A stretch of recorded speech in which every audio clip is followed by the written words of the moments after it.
Special grade is the highest PvP rank you can get in Curse Clash. Thanks to a mate of mine, I came around to liking this game, spending a good deal of time on it. It's fun. It's huge fan service for the anime watchers of it. I hit special grade in the past. It was a crawl considering how time-consuming rank grinds can be. The game has been updated since I hit that rank. Improvements, game balancing, and DLC were added, as well as 5 new characters. I've been on the student Geto in my grind, 2 of the new DLC characters. They're both solid, certainly characters you can win with. There's a lot of subtlety with each match in Curse Clash, a new experience each time you queue. Here are some examples showing what I mean. Okay, for these PvP matches, I always like to start from the character select screen.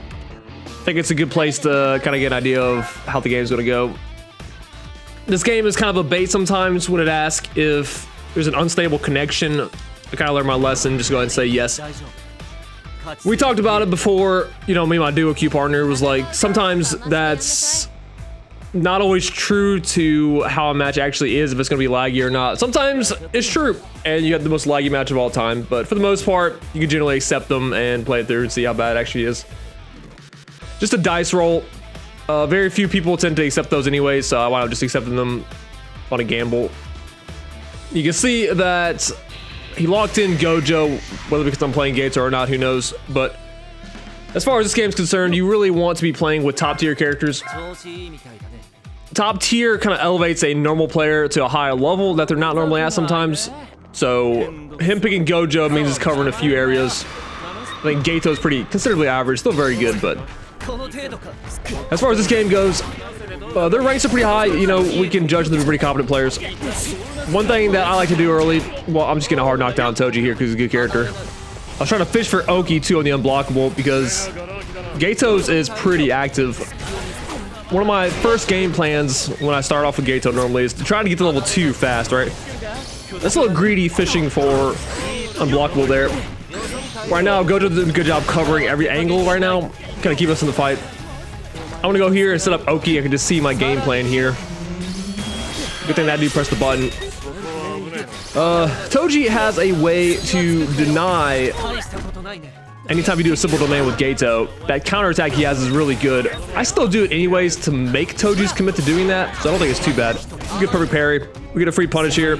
I stopped the combo here for him. This is a weird interaction because Toji didn't press a single button. I don't know if Toji was scared of Gojo or scared of me or whatever, but maybe the dude was looking for something like a level 3. I'm not sure what Toji was doing, but that AFK moment helps us out a lot. It gives me a chance to just throw out unblockable for free. So now they have to watch this very long cutscene and hold all this. We're both practically level 3 already. So the mentality here is to get it off the table. That's kind of how I feel about level 3 sometimes. There are opportunistic times to do them, for sure. But for some games, I find it pretty good to just try and get off the table as soon as possible. I'm not sure if I'll be going for that here. You can see Toji just instantly denied that.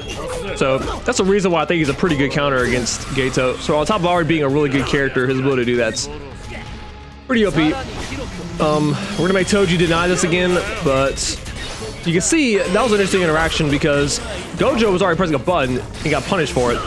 But Toji was trying to still deny that, you know? You can blame lag gameplay. Sometimes the lag is pretty rough. It's hard to successfully do something about it. But some games, it's actually really clean. When you get your inputs like you want to, the game runs a lot smoother than you figure. Because most matches tend to be laggy, you tend to play around that lag instead of being able to do what you want most of the time. Right now, you can see Gojo pressing his R1 teleport move. Even my guy's pressing it a lot. Wow, really good level 3 by me. So I can also press R1 with Geto there to shut the beams, and if he blocks, he still gets hit because I'm level 3. It breaks guard, does damage. I could have also done a block. Well, I could have done a lot of things. The only thing I could not have done there was run up and press buttons, because that would not have stopped him, and my dude would have still got hit by that. You can see how fast this match was. This was just a complete pub stomp. So, Gojo diff, Geto diff, who knows? Just player diff. A lot of things were happening in that. Those two were not taking, I call it the order of operations, right? It's like who attacks first, who gets to attack second, third, fourth. You know, there's only 4 people in a match. So if your partner's getting hurt first, then you're going to be in a worse spot because it's whoever attacks last, right? So if they're having to bail their buddy out, then whoever's attacking fourth should be able to get the last turn. So a lot of times Gojo was getting the chance to be the last one to attack. And whoever's attacking last in this always gets the bread, so we did a good job. Toji, as good as he is, you know, can still be locked down pretty well. And a few simple domains to make him respect that are pretty good as well.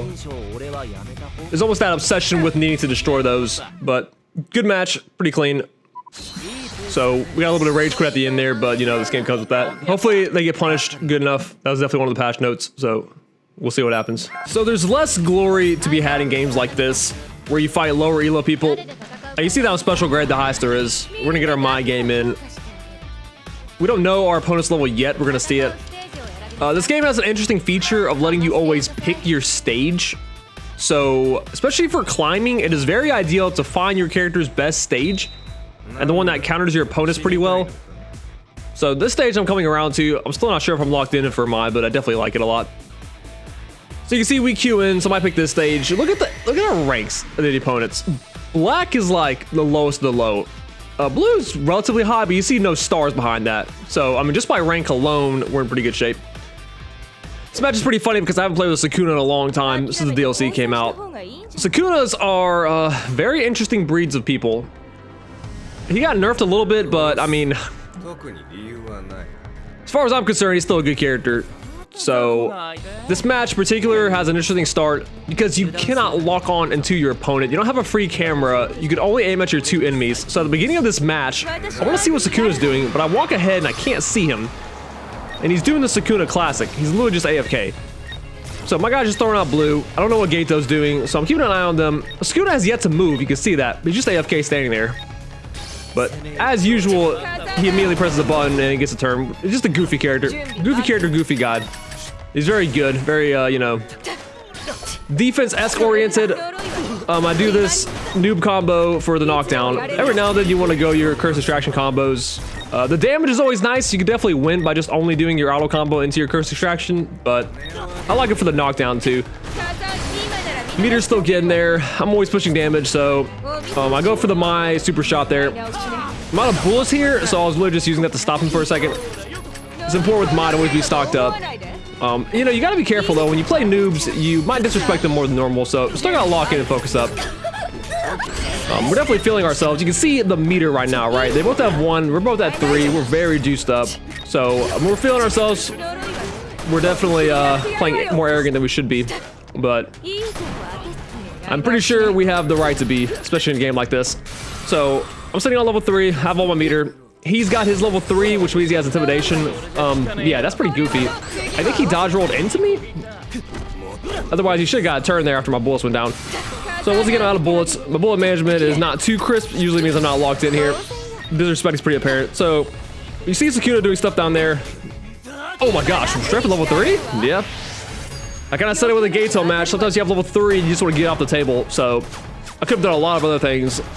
Mine's R1 when she locks into her like little sniping position. It's very good, but it sucks in midair. She's a character that doesn't really excel when she's in the air. She needs to be grounded more often. So jumping and pressing R1 to do something won't really get you too much value. And R2 takes so much meter. You're normally better off just shooting somebody with their gun. So I get my guard broken because he's level 2 here. He does get a turn after that, but I don't know if that's the noob dip. I didn't really get much value for that. I was trying to just get him off me. But it's fine. We're in really good shape here. He got that kill. I'll get the kill here on this. There's the R1, the gunshot. Definitely one of the most effective ways. I would love for the charge shot and R2 to have some value later, but I don't see it right now. The most value you're going to get right now is this right here. So you can see that I hit these shots, which is pretty uncommon. That means our connections were really good. So it's always nice to. I went for the unblockable there. You can see that. And look at that goofball. Oh, look at Sukuna.